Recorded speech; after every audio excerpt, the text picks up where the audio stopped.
Pardon board will resume at 2:18. Our next case is Mr. Adam Armentor. Mr. Armentor, would you please give us your full name and DOC number? Adam Joseph Armentor Jr., 105202.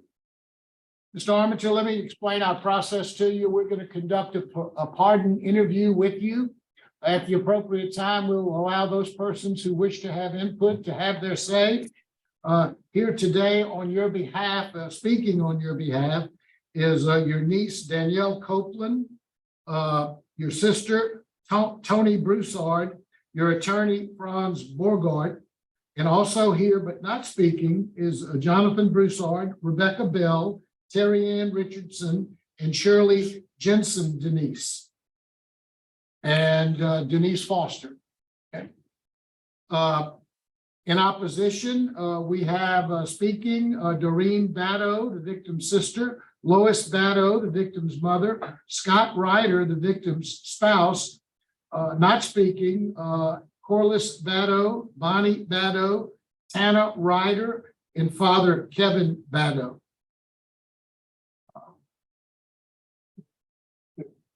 Mr. Ryder is the brother-in-law.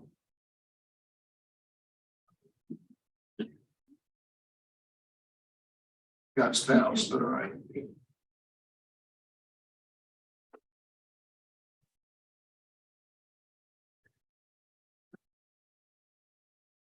Mr. Armentor, I'm going to read some information into the record.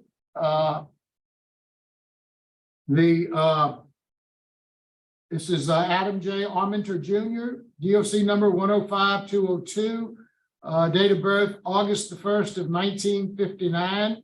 He's a second-class offender. He is currently serving life imprisonment on the charges of armed robbery and aggravated rape, having been sentenced on February the 23rd of 1984. Mr. Armentor, is all of that accurate? Yes, sir. Yes, sir. Is there anyone there with you? Is your attorney on Zoom? Do we know? Is Mr. Borgard on Zoom? I Okay. believe so. Your case has been assigned to Mr. Roche. Would you answer any questions he may have? Yes, sir. Thank you, Mr. Chairman.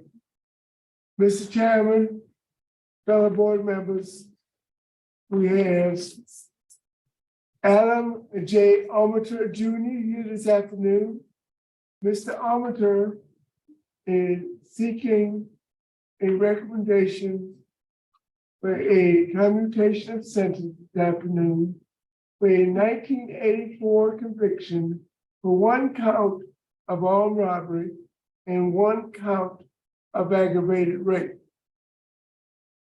On July 22nd, 1983, the applicant did rob the Shell gas station at gunpoint, then forced the female attendant into the back room at gunpoint, then proceeded to tie her hands with electrical tape, gag her, laid her on the floor of the back room, and proceeded to rape her, sexually assault her, and traumatize her by committing acts against nature.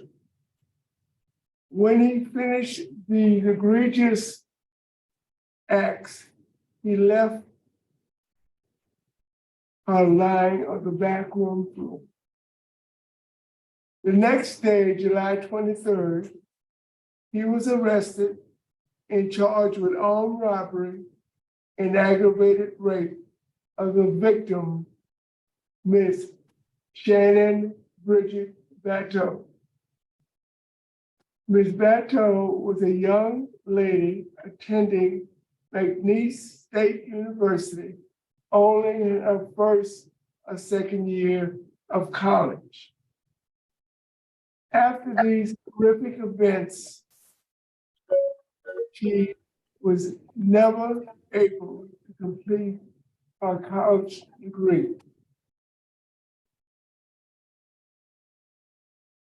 After his arrest, he eventually admitted to committing these crimes and led law enforcement to his girlfriend's house where they recovered evidence, including the ski mask that he wore during the armed robbery and the rape of Miss Shannon Battle.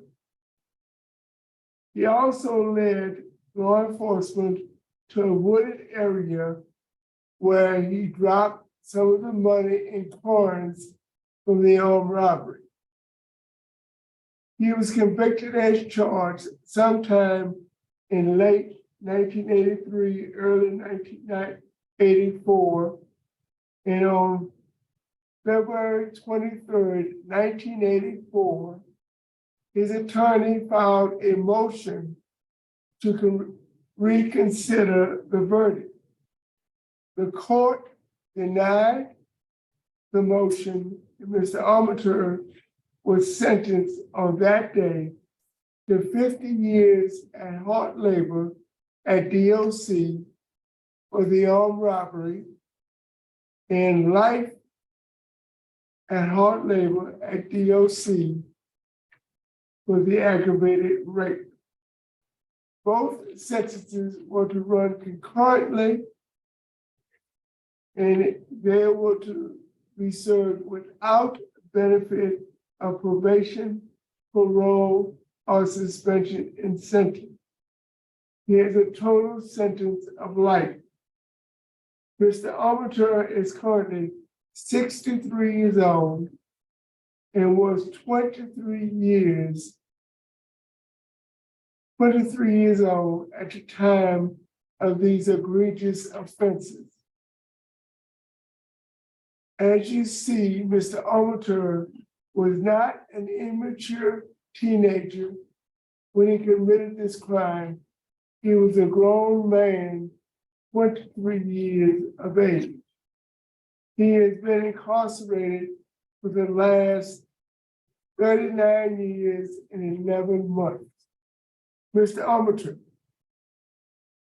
is all the information I just entered into the record correct?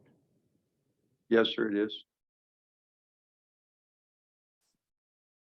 So, Mr. Armentor, tell the panel exactly excuse me. Mr. Armentor, please tell the panel exactly what happened that led up to the rape and armed robbery of Ms. Shannon Battle. Yes, sir. First, I'd like to thank the board for giving me this opportunity. And I'd like to express firsthand and foremost how very sorry I am for those acts that I committed that day, sir. And I have to say first, in respect of the victim's family that's here representing her, how very, very deeply grieved I am because of the acts that I committed on that day. And I thank him for this. On that day, June 22nd, 1983, at the age of 23, I robbed a Gulf gas station and raped Miss Shannon Battle at 3 o'clock in the afternoon. The armed robbery of this station was motivated with my desire to get more money to buy more drugs. Recently coming back from a divorce out of California, I had not been in Lake Charles long. I was a broken, empty young man who used drugs and alcohol to cope and escape my life. Influenced through the belief that dealing or not dealing with that reality was to get lost in the fog of using and needing more drugs. Mr. Armentor, Yes, sir. I understand you were in need of funds Yes, sir. for drugs and other things that you were addicted to. that could have been accomplished by robbing the Shell gas station.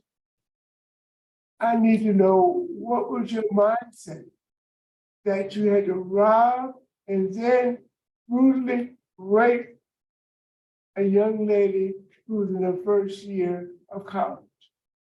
Yes, sir. The robbery itself was an act of me going there that day to get gas for my car.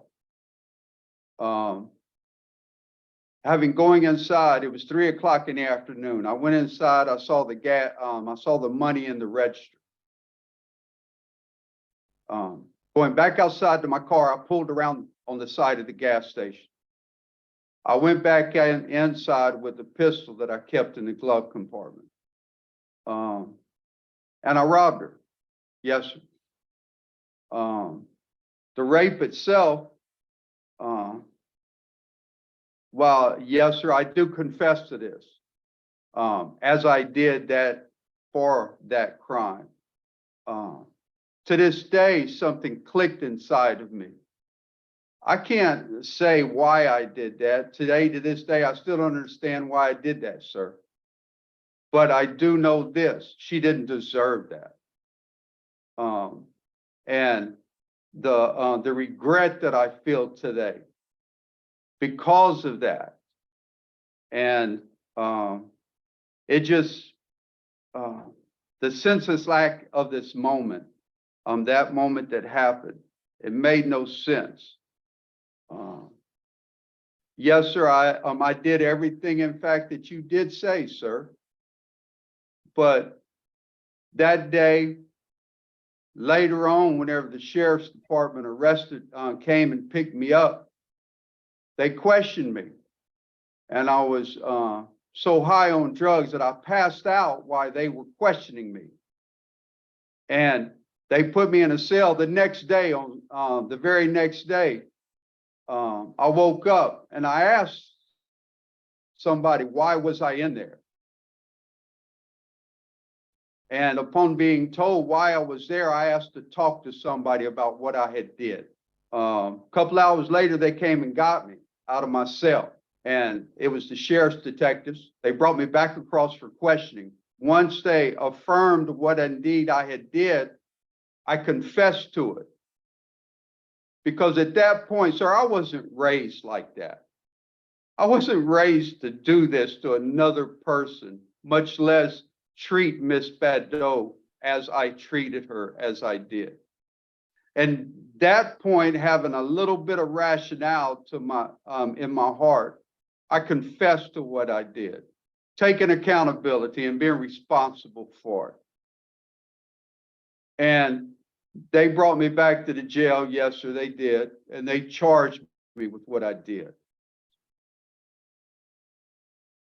Thank you for your honesty, sir. Yes, sir. Our position in this case comes from the Calcasieu Parish legal community. The whole legal community in Washington and Calcasieu Parish is opposed. The DA's office submitted a statement, and I quote, extremely opposed. That office goes on to say, and I quote, the victim deserves nothing less than the full sentence, unquote. That was a statement from the DA's office given to us only a month ago. There's opposition also from the Calcasieu Sheriff's Office and the Chief of Police of Lake Charles, Louisiana, is strongly opposed to any clemency in this case. The victims,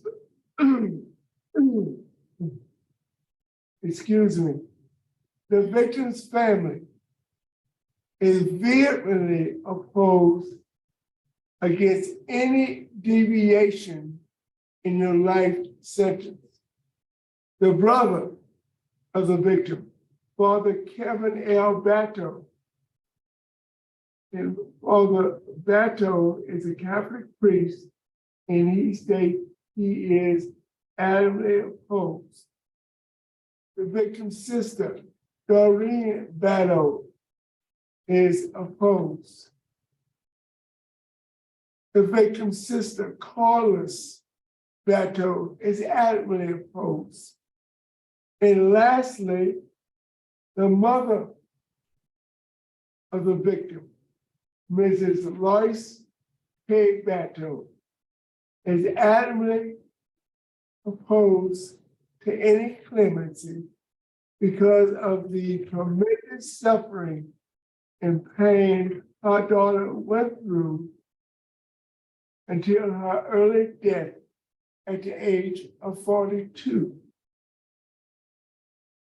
Mrs. Lois Batto stated in her letter, she still wonders today if the events of that day had anything to do with Shannon's early death from breast cancer.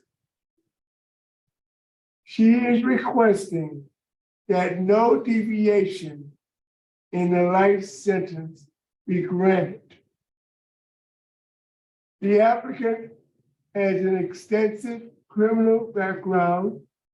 He has 9 or 10 arrests. 2 of those arrests are of a violent nature, and his police record shows that he was on supervision in California, but those details were not available from the state of California. What were you arrested in California for, Mr. Armentor? I only had one forgery charge in Northridge, California. And that was only for a 3-month suspended sentence and restitution for the 2 checks that I had cashed. And that was my only record from California, sir. Okay. How about your arrest record in Louisiana? My arrest record in Louisiana, I had no priors before this arrest. Okay. 1978. Possession of illegal firearm. 1978. Battery on the police officer. Resisting arrest. Failure to maintain control in DWI. Okay. Now it says Adam Joseph Armentor Jr., DOC of 105-202. Is that not your name and DOC number? That is, sir. And in 1978, worthless checks in Calcasieu Parish. 1978, Calcasieu Parish, simple assault with a weapon, simple battery. 1979, criminal mischief. Were you in California in 1981? In 81, yes, sir. Los Angeles Police Department, forgery.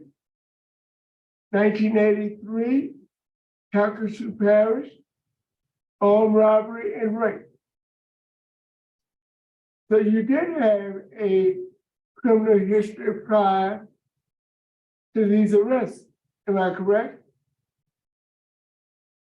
If I may, sir, out of respect for what you just read, the incidents, all of which you mentioned in 1978 was involved whenever I wrecked and totaled my car.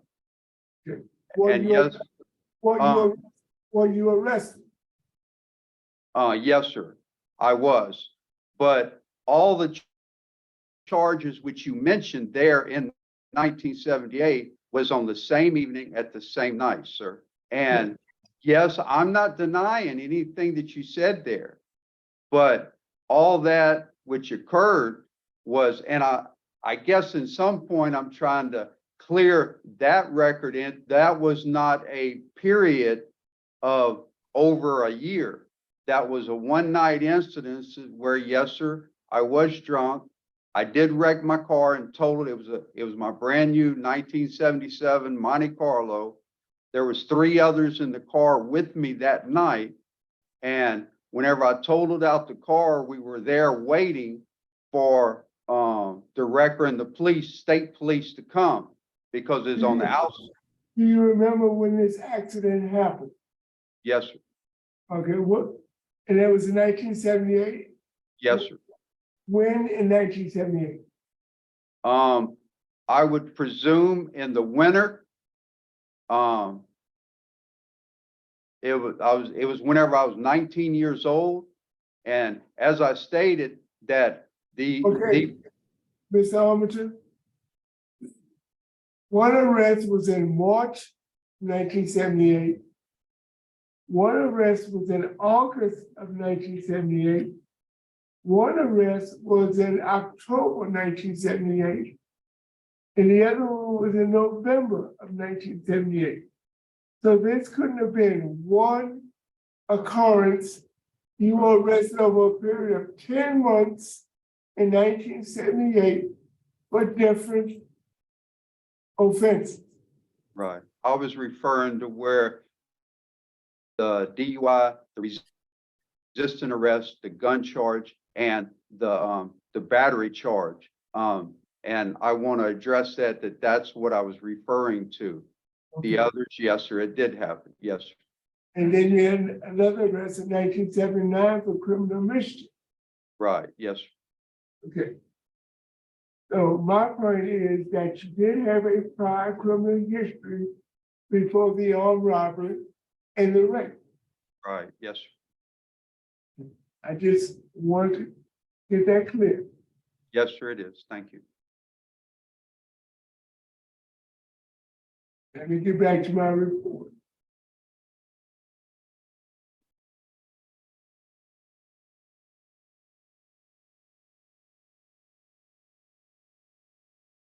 But let's go over your most recent annual evaluation. That's on page 61. As we said before, you're 63 years old and you are housed in minimum custody. You have 11 disciplinary write-ups, and we'll talk about your write-ups a little bit later. You have a low risk assessment, and you have a high school diploma. When did you receive your high school diploma? In 1977, sir. And where from? From Lake Charles High School in Lake Charles. Right. And we'll go over your educational and vocational achievements a little later in your program. I see where you participate in the Body of Christ Fellowship, CPR, and the AA Sober Group. So tell me about the AA Sober Group. Sober Group is one of the programs of the many that I've participated in. In that group, I have understood that I was powerless to manage or control anything that was wrong with me. Also learned how to acknowledge that I needed a higher power, which I've understood to be God, and become to have a relationship with Jesus, that have community service at Camp F, where I'm an active member of that fellowship, sir. I have learned to have living amends in my community. There's no way that I can make up for what I did toward Miss Badeau, her family, the robbery of the gas station. But what I've learned to make amends with, because that is one of the steps in AA, is that I can make a living amends with not being that person that committed that act whenever I was only 23 years old. But now I can be an asset in my community. Thank you, Mr. Armentor. Let's talk about your transition plan, which is sister in Fort Worth, Texas. Tell me about. Right now it's twofold. Depending on if the board would extend mercy and grant me this clemency, the short term would be going to the parole project, which I have in fact been in touch with Carrie Myers there. As we talked over a period of time, my sister and my family would prefer that I go out of state to the Fort Worth area. She has information, and I believe she's going to say as such, for a reentry plan as well as a transitional phase. She's been in touch with groups that I can be an active part of these programs. I know that I'm recovering from some addictions, sir, and I'm going to need that ongoing in the course of my recovery. And through their support and making myself accountable to these and the programs that I'll have need of there, that I'll continue that then. Okay. Your institutional record is good. All the comments from the work supervisor, the security supervisor, and the classification officer are very good. As I said before, you have 11 disciplinary write-up. The last disciplinary write-up was in August of 2006. Is that correct? August of 2006. I'm sorry, I've got my last write-up was in 2000. Well, it's a bad copy. That's here August 8th, 0, and it looks like a 6, but that's 00. Yes, sir. It's His last report was August 8th, 2000 for rule. Okay. The last 0 looks like a 6 on my copy. So it's been some 23 years since your last write-up. Is that correct? yes, sir. That's an excellent job. Let's talk about your achievements. First of all, as you said before, the first thing you listed was your high school diploma from Lake Charles High School. You have a diploma in carpentry in 2003, CPR in 1993. Your sex offender treatment was completed in the late 90s and early 2000. I think you finished the last phase 4 of sex offender treatment in 2002. Is that right? Yes, sir, it is. Tell me, what did you get from facilitating the sex offender treatment? Basically, in that program as a whole, I learned that I could manage my emotional response. A lot of it dealt with cognitive choices. You can control how you react. You don't have to just react. And I really appreciated that. In becoming a facilitator after that class, I really learned that I love to serve and help other offenders who, for a lack of better words, they had been in the dark with their problems, with their past. And that program gave us a place to where we could talk about that and get that out of the dark. And bringing it in the open, we can honestly look at it and understand that we don't have to make the choices that you once did. You don't have to react so violently, so aggressively, and you can really change. And that really helped me just as much as I was helping others, sir. What did you learn about the victim in sex offender treatment?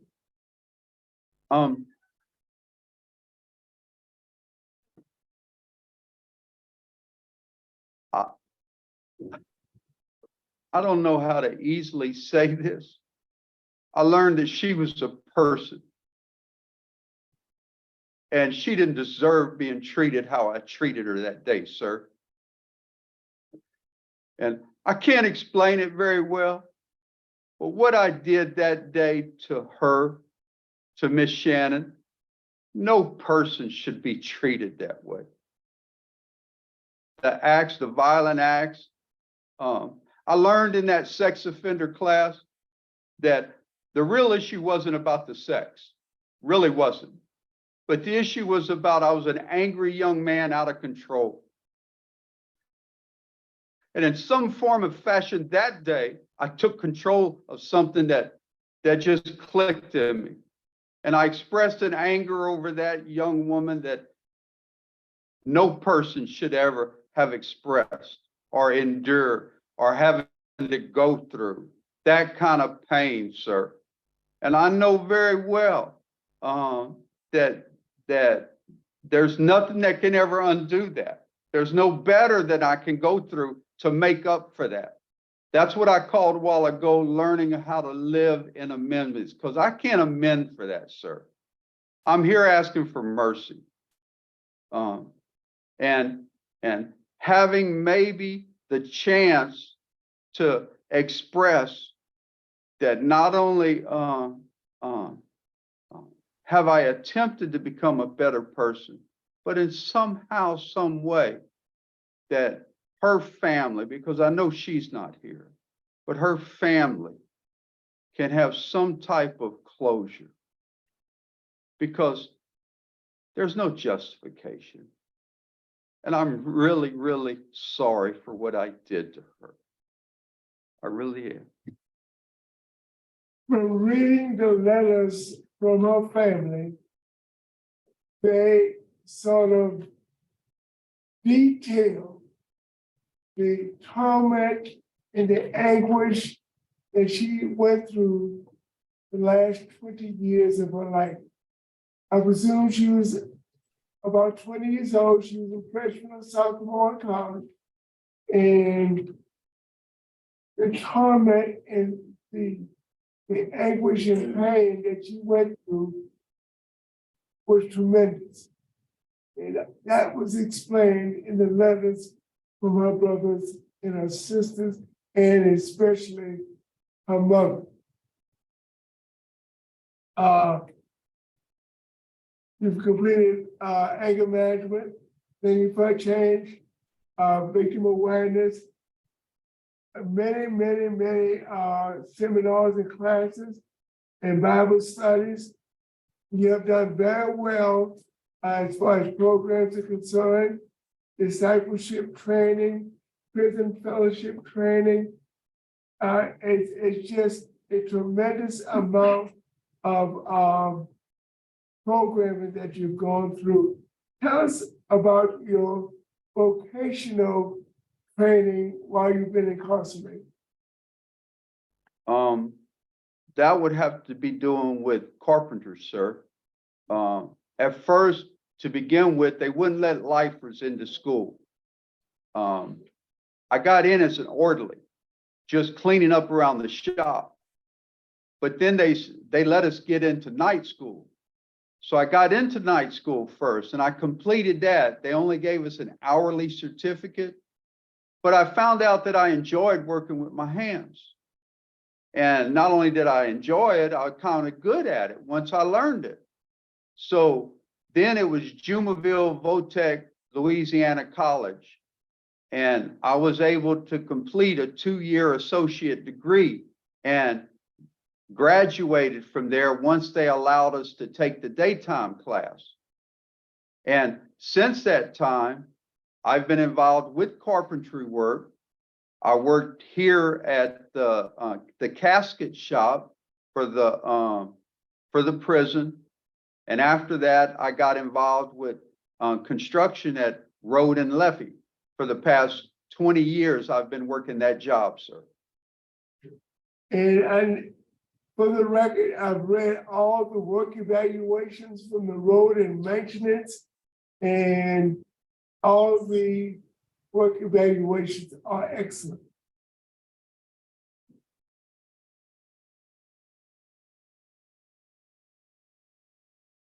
Mr. Armentor, do you have any mental health issues now? No, sir. Did you have any mental health issues in your history? Yes, sir, I did. Okay, so tell me about the the mental health evaluation that you had in October of 1983.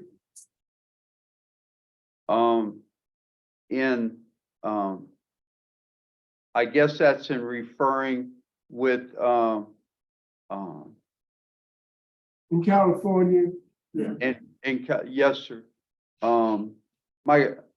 I was raised by my grandfather and my grandmother. And my grandfather had passed away, sir.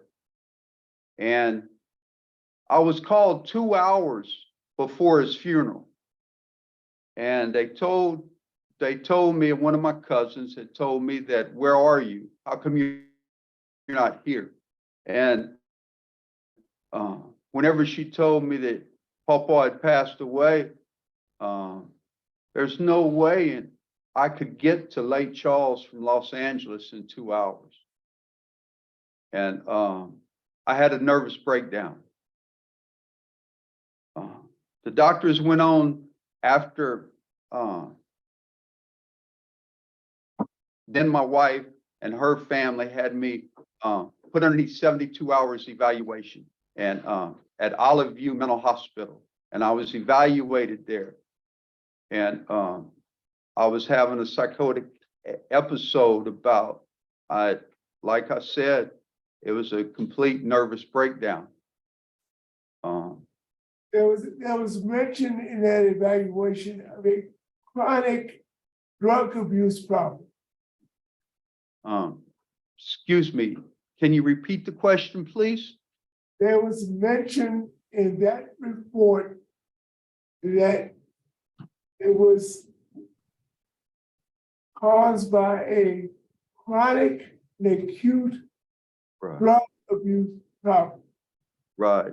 Yes, sir.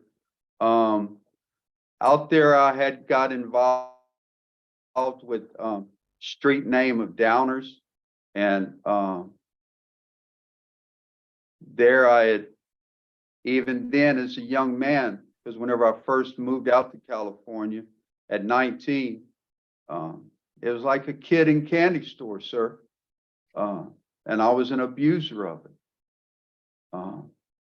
And like I said, shared that whenever I got the news of Papa's death, I couldn't handle it. And I had a breakdown.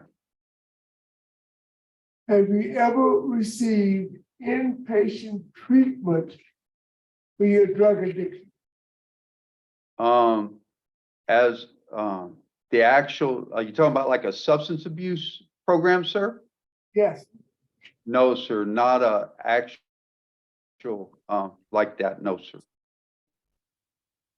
At any time during your incarceration, have you ever received a write-up for intoxication?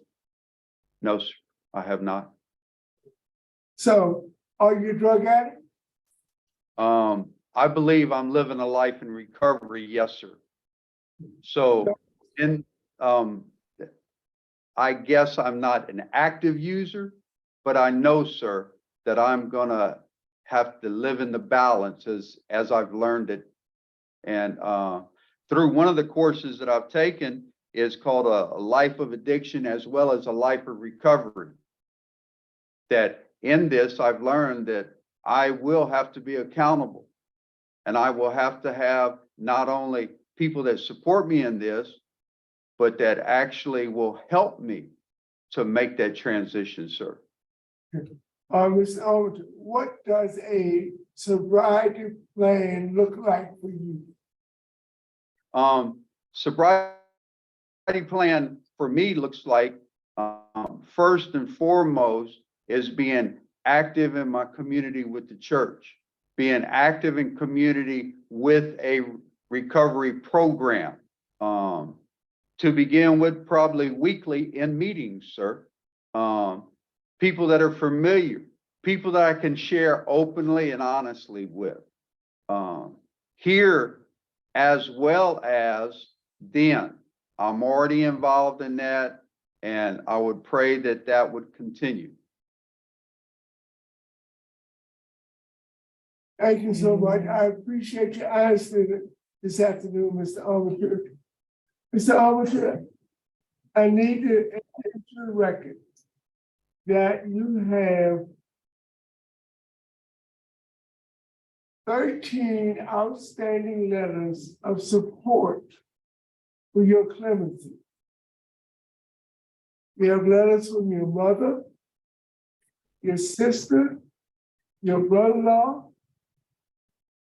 multiple cousins, aunts, uncles, clergies, even friends that you met at the rodeo wrote letters supporting your clemency. And you have 3 or 4 letters from your fellow offenders supporting your clemency. So you have a very good network of support. Any other programs or achievements that you would like to mention before I complete my interview? No, sir, you've been fairly thorough, sir. Warden Ambo, would you like to make any comments, concerns, or observations at this time? No, sir. I must go with, the inmate, Armentor. You've been very thorough with everything. Mr. Chairman, I do have a recommendation, and I will share it with my fellow board members at the conclusion of this interview. Thank you, Mr. Rochette. Now we'll hear from your supporters, Ms. Danielle Copeland.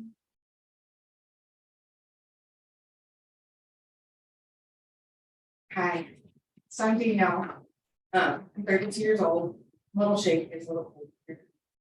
And I know Adam Armentor, he's my uncle Joey, as I call it. I want to start off really quick by saying thank you for your time and consideration. Extremely thank you. I wanted to briefly share with you who this man is, not as what his past says or what the file in front of you says. He is, but he is my uncle and he is a great one. He is empathetic, kind, smart, generous, selfless, wise, humble, loving, smart, safe, gifted, and remorseful. As my visit yesterday with them was our main discussion yesterday. It's his remorse for his actions. And I'm proud to call my uncle despite his actions. While these may not be words that come to mind when defining the man on the paper in front of you, it is the man I've known for the last 32 years of my life. I wanted to speak today because I only know him as my uncle I described above. I only know him as this person I brag about. Yes, his actions 40 some years ago were tragic. And as a woman, I feel that and my heart goes out to her and her family, especially while sitting here today. But in these 40 some years, he has become the person I described. He has become the successful, rehabilitated case that I am beyond thankful. When I tell my friends and family I'm going to prison to visit my uncle, I get some looks. I've done it my whole life. But I respond with, no, he is a success story. And I don't mean success story as he just won a race, but success as he is a prime example of what offenders can achieve when given a chance to be more than their negative actions. My uncle has utilized every resource while incarcerated to help him become the uncle I know and love today. He has used every resource and opportunity during his time served to become more and better than his crime. He has used these years more wisely, more diligently than most of us in here today at this exact moment to better himself. And I know this because of every visit, every phone call, every letter I have had in these 32 years, which proves that. I have no doubt that in the outside world, he would continue to show his friends, family, and society the qualities of the man I've described and live on to leave a positive legacy with his name on it. Thank you.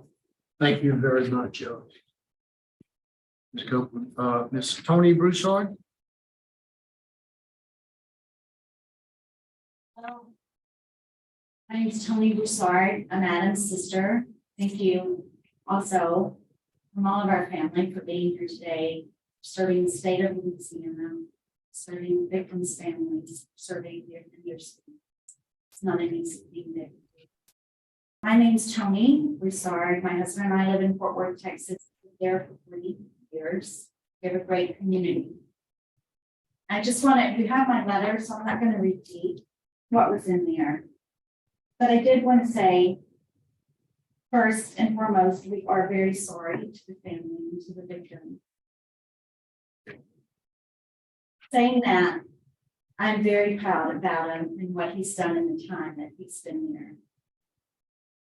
He's a vital part of our family. He's a prayer warrior. He gives wisdom in times that our own kids went to college, struggled, he gave wisdom.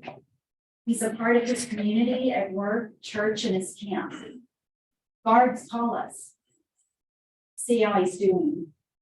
They call us, see if we can come over and eat with them.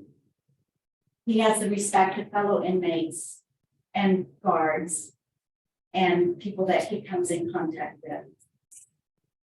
He lives a faith-based, repentant life with empathy towards others.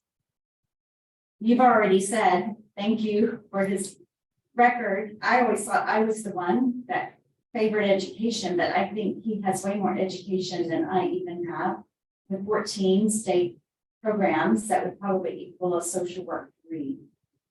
What my brother didn't state was, I think a lot of what led him to a sexual assault wasn't sex, but it was a lot of abuse that we survived together. And I'm here pretty much because of him, because the sacrifices he gave in giving to my life, and he took the brunt of our life. However, I'm not the same person I was 40 years ago. In our community, I have sought out resources. I've been to meetings with Tarrant County Reentry Coalition. It's community-based, 35 organizations and agencies. They have his name. I have their phone number.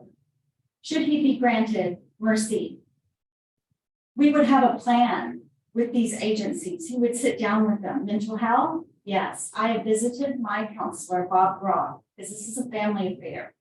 It's like from day one, he would have support. I talked to Bob Groff from Fort Worth, and he would, and his mother, who has worked with people with mental health issues, people out of prison, would work with him from day one for accountability. We have great AA programs. It's not like it was in 1983 where programs were far and few between. My husband Damien is retired from Lockheed Martin after 35 years and has a successful tri-state industry remodeling and construction job. He has more work. He already has projects lined up for him that he would do. We have the resources. We have a home. We would like to put in a shop with an apartment for him to do some woodwork and sell. Etsy, places. Oh, wrapping it up. Thank you. Sorry. I have a small business called Adam's Apple where he makes things for me and I sell. And the idea there is to give 10% back to the victims and children of incarcerated individuals. So in closing, Brian Stevenson and Just Mercy said, each of us is more than the worst thing we've done. Yeah. Thank you for your time. We praying for mercy. Thank you. Now we'll hear from Ms. Denise Foster.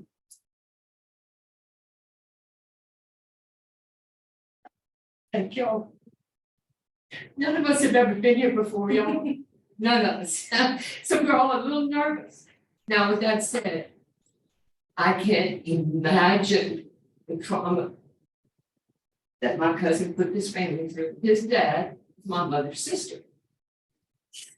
I don't even begin to know What I do know, Adam did not find God in Angola. Okay? He was raised through his hell, his birth parents. My grandparents raised him in Tony. He was on drugs and alcohol. That's no excuse, okay? You can't undo what he did ever, y'all, ever. So I feel for her family, his family. I will say this, I called the DA's office several months back when this process first started. And I did not get the response you said you got. So that's interesting. But can't help that. He's the man now that he was before he did drugs. Okay? That I know. Every year you go to the crafts fair, see him. I know you have boundaries and different things you have to consider. He's been there 40 years. He's a different man. I pray you see that. And I'm so sorry for what you did. And understand something, the trauma that he created 40 years ago. His dad had 6 sisters, so there was a lot of estrogen around, okay? And the crime he created was, I mean, I'm here to tell you, I didn't want to be around him, none of us did. And after 40 years, we finally found the grace we needed to forgive him. You know, my grandmother who raised him, the last thing she said to me, I said, "Oh, are you afraid to die?" And we called her Joe growing up. And she said, "No, baby, but I worry about Joe." You know, I don't know what the answer is, but I'm asking you to think about and have some mercy. And I can't imagine Shannon's family. We have no malice at all, okay? But I just ask you to consider the whole picture of what has transpired in his 40 years. As we found the grace to forgive him, I hope in y'all's do. And I thank you for what you do. This is not easy. I know it's not. Thank you. Thank you, ma'am. Now we'll hear from the opposition. Ms. Doreen Batto. Yes, good afternoon. Can you hear me? Yes, ma'am, we can. Thank you. Well, thank you, honorable board members. My name is Doreen Batto. I'm a sister of Shannon Batto Ryder. Our family comes before you today to plead with you to deny Mr. Armentor pardon, parole, or commutation. That violent day forever changed Shannon's life and that of our entire family. Excuse me. Shannon was violently raped at gunpoint by what I'm going to call him Mr. Armentor. He savagely bit her breast like a complete animal. She was a complete stranger to him. This was no act of passion, no crime of passion, nor was the rape an accidental byproduct of the robbery. And it reveals much about the perpetrator's mindset and lack of control of animal impulses. In addition, it was committed in broad daylight along a busy interstate. This highlights serious lack of judgment in many areas, morally, ethically, critically, and socially. A detective at that time told my mom that he had a police history as long as his arm. And now he says he doesn't know why he raped her. What would prevent him from doing it again to someone else? Shannon went from being a very social person who talked about everything to one who wouldn't talk about the attack and closed off communication. We were very close. We called ourselves twins 5 years apart. We shared everything, and yet a barrier went up. And I did not find out until after her death in 2006 that she never even told her best friend about the rape. It was too humiliating to her. Beth would invite Shannon to go out, but Shannon would say she was too busy. The reality was that she had no social life at that time. She went to school and she went home. She was afraid to go out and couldn't bring herself to even tell her best friend what happened because she was so ashamed. Shannon returned to McNeese but struggled with focus and depression and failed classes. She had to talk to faculty about the rape, and they callously questioned her with personal attacks about her goodness, as if she had invited the rape. She left McNeese, completing a 2-year degree instead elsewhere. She always wanted to be a teacher, and the rape basically never allowed that. She never became a teacher. She remained in fear of her assailant the rest of her life. She dreaded going to court, but she did it in order to protect herself and others. She feared his getting out of jail and seeking retribution on her and her family, and especially her children. When her husband, Scott, who was her boyfriend at the time, told us about this appeal, he asked us whether his younger daughter knew about the rape. This was heartbreaking to us that this dad would have to wonder whether he would have to be the one to tell his daughter about her mom's rape. Fortunately, Shannon had told each of her kids. She didn't go into great detail, but she let them know enough to be a cautionary tale for them and for them to be wary if ever that he did get out of jail, and to be wary of their surroundings in all occasions. And in the case of her son, she made it clear to him that he would never treat a woman that way. Excuse me. Now her children have been learning more about the case. They cannot believe the attacker would ask for clemency, as their mother lived with the consequences of his actions all her life, and now they are living with them. This was traumatic for our entire family.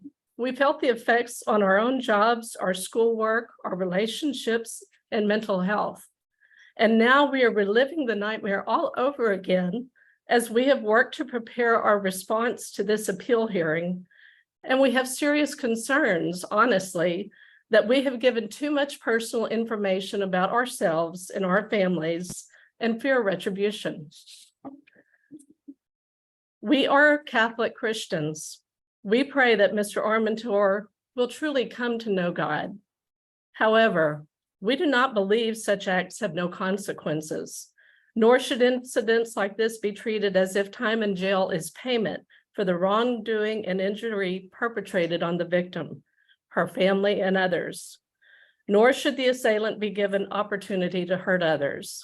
In closing, Mr. Armentor made a choice, and he must face the ongoing consequences of his actions.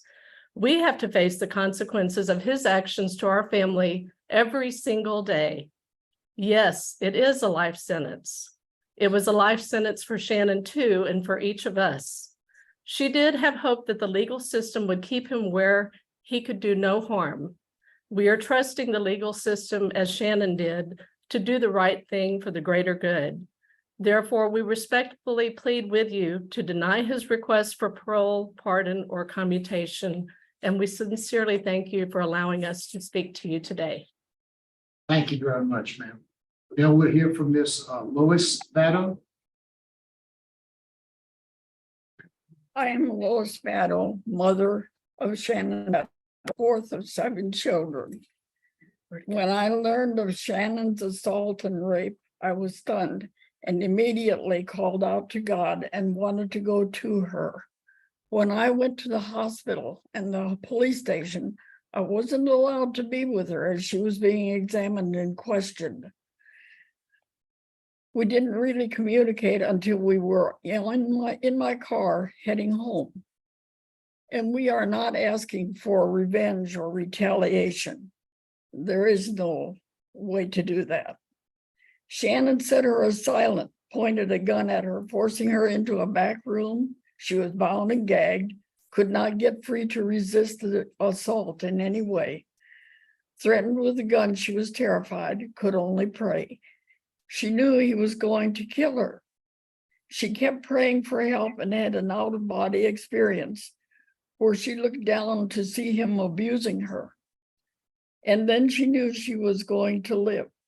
And when he left, she loosed the bonds and called the police.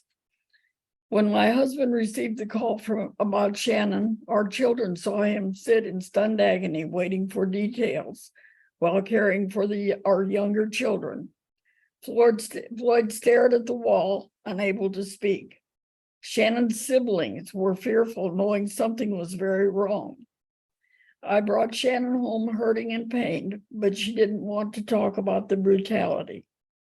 I am her mother, but she would not even suffer me to see her body where her breasts had been bitten and traumatized. And if there was anything more, I never saw it. She wouldn't talk about it. At home, she was comforted by her father, her brothers, and sisters.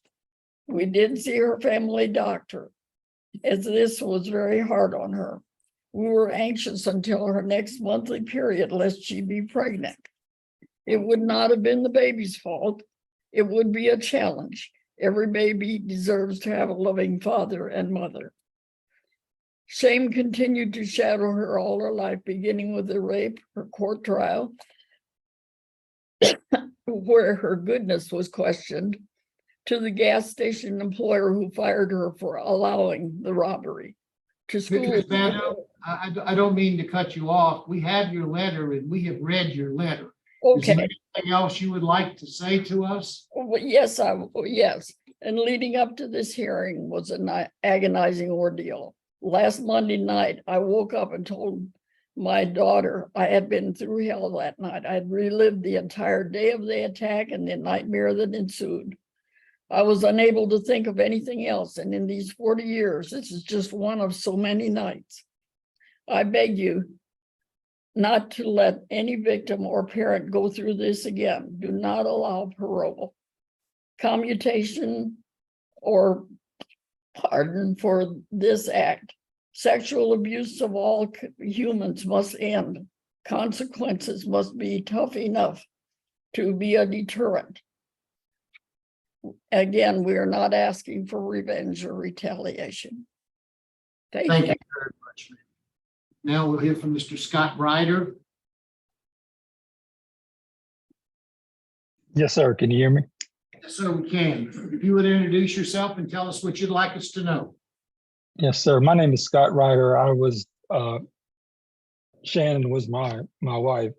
I'd like to thank each of y'all for the moments to speak to you today via Zoom on this very, very important matter. Please know that our appearance via Zoom does not diminish our opposition to this request. Logistics, age, and health prevented us from attending in person. 7 months or so, I received a call that Shannon and our family had hoped would never come. I'm very thankful that Shannon wasn't present to have to relive the horrible events that changed countless lives. I was Shannon's boyfriend at the time of the assault.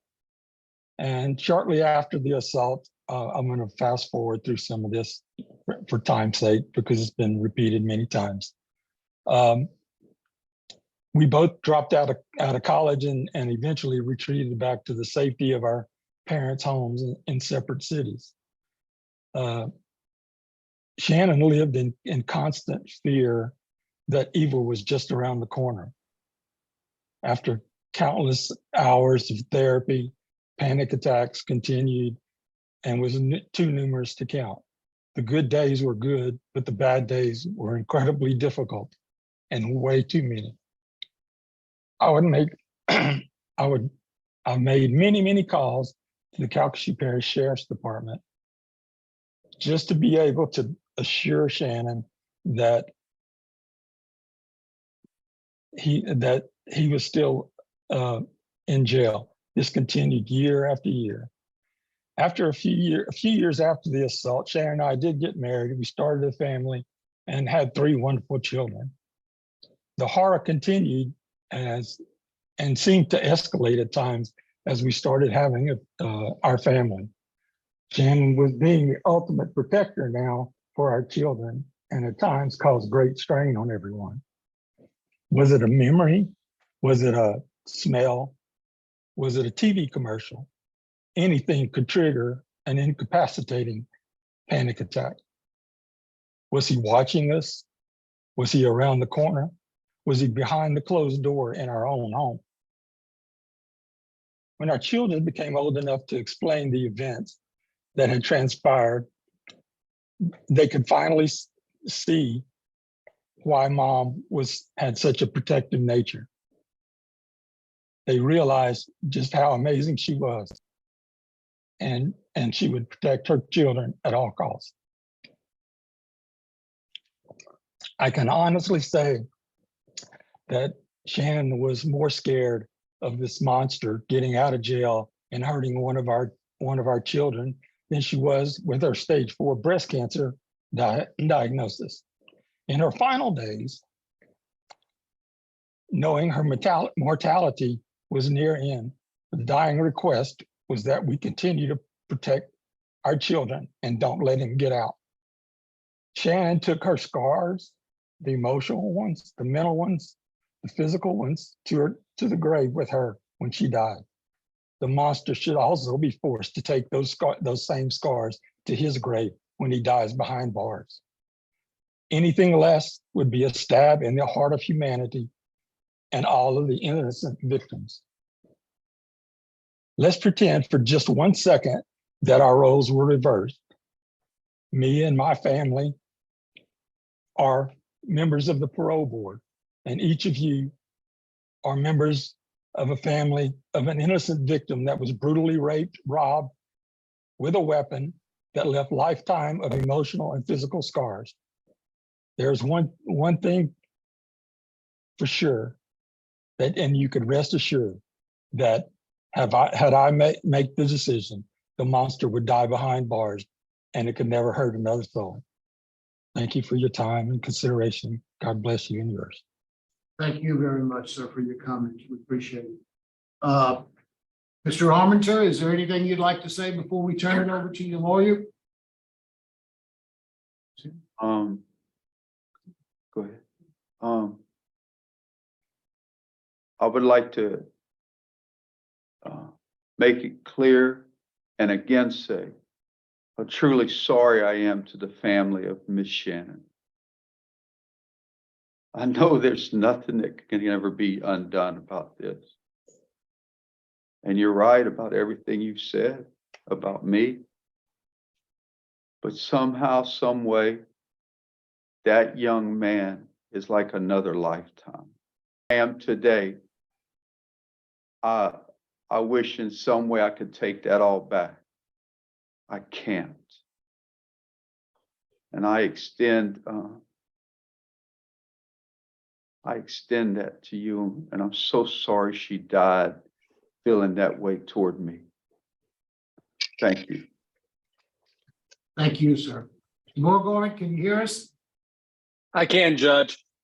You want to go ahead and wrap it up for us? Very, very, very briefly, guys. I have sat and watched on YouTube more pardon board hearings today than I ever thought I would, because of the technical issues that were happening. And one of the recurring themes I heard was this idea of retribution. What is enough? And I suppose I agree that the 23-year-old young man, the 23-year-old man, that version of Adam was in fact a monster. And the appropriate sentence for that 23-year-old man at that phase of his life, at that season of his life, is life. But this Adam that sits before you today is much, much different. One of the things he touched on, one of the things I will emphasize, and then I will wrap it up, so to speak, is that Adam is working a program for life now that he never had when he was 23. And that program requires him to work on each and every facet of his life on a daily basis. It requires him to work with other people in their lives. 12-step programs, beautiful things. And one of the things he talked about was living amends. He can do nothing. He can do nothing to give retribution to this victim. Can't do anything. Can't undo it. Can't make it right. But the living amends piece is about him making it right for the rest of the world. and being a productive member. He's done great things at Angola. He's bettered himself. He's bettered his opportunities. He has a plan for when he gets out. He has not had any issues for over almost 20 years. He's been incarcerated for nearly 40, and I would ask the board to consider these things in rendering a decision. Thank you. Thank you very much, sir. Am I ready to vote? Yes, Freeman? Yeah. Oh, Mr. Roche, I'm sorry. I've been here so long, I forgot who was talking.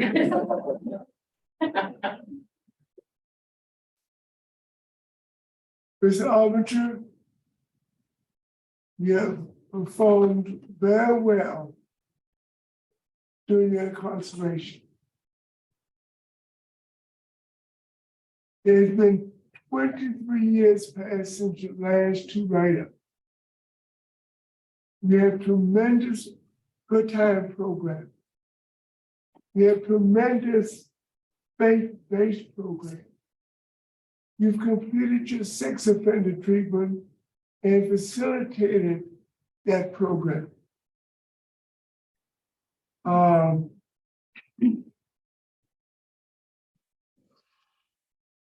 You've just done everything possible to rehabilitate yourself. And I really think that you are rehabilitated. But there's three reasons for incarceration. The one being rehabilitation. And I think you have achieved that. The second reason is isolation. They want to isolate the bad guys from the good guys and protect the community. And I don't really think you're a danger to society any longer. And the last thing is retribution. And I think 40 years is a long time. You were 23 years old at the time you committed this offense. You're 63 years old now. But the one thing that most people leave out of the equation is the victim. And the victim plays a significant part in this process.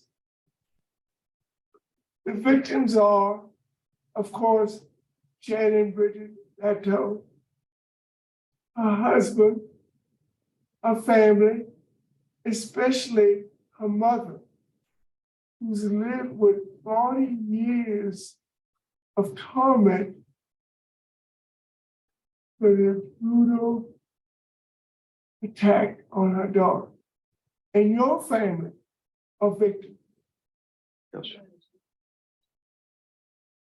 Your sister, who I discern you protect her at an early age.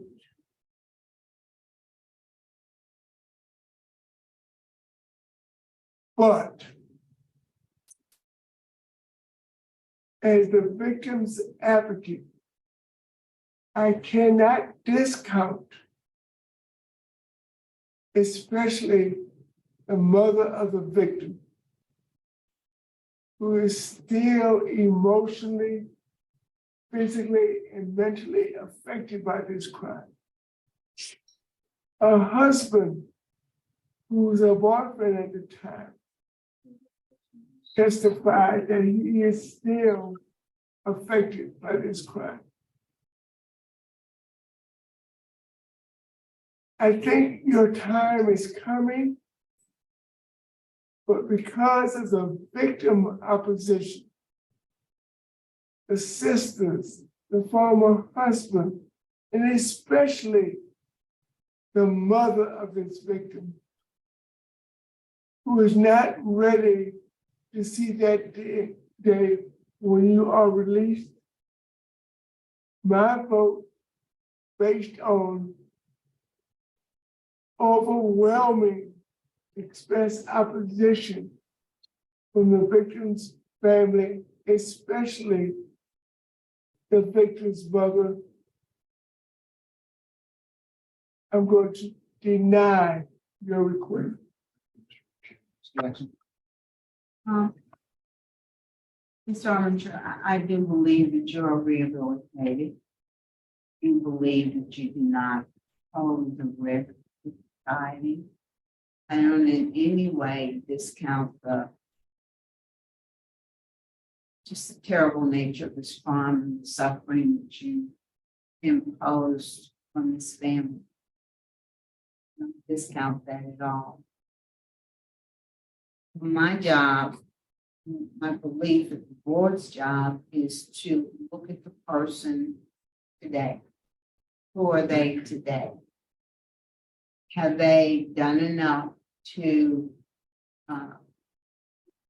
improve themselves, improve the life of others, to have the privilege of being believed? And I think that you have been incarcerated for years, served that time well. And so my vote would be to grant a commutation, recommendation, commutation to 70 years. Thank you, Ms. Jackson. Mr. Freeman. Yeah, after listening to everything today, my vote is to grant and commute the sentence to 75 years. Mr. Armentor, unfortunately for you, this has to be a unanimous vote. And we already have one that has denied your vote. I do sympathize with the victims. Crimes that we hear day after day after day are horrible. And the people who commit those crimes do horrible things. But our job, I believe, my responsibility is to look at the person who committed that crime, who they are today, and what they've done while they. And it's clear to me, after listening for an hour plus of all of the accomplishments that you've done and all the things you've done, that you're ready. My vote likewise has been to commute, recommend to the governor that your sentence be commuted. My colleagues, one said 70 and one said 75. I would be with either one of those. My vote would be to commute to 70 years. But, unfortunately, it required a unanimous vote today and you didn't get it. So good luck to you, sir. I hope you continue to do the things that you're doing because you're on the right track. So good luck. Thank you. Mute.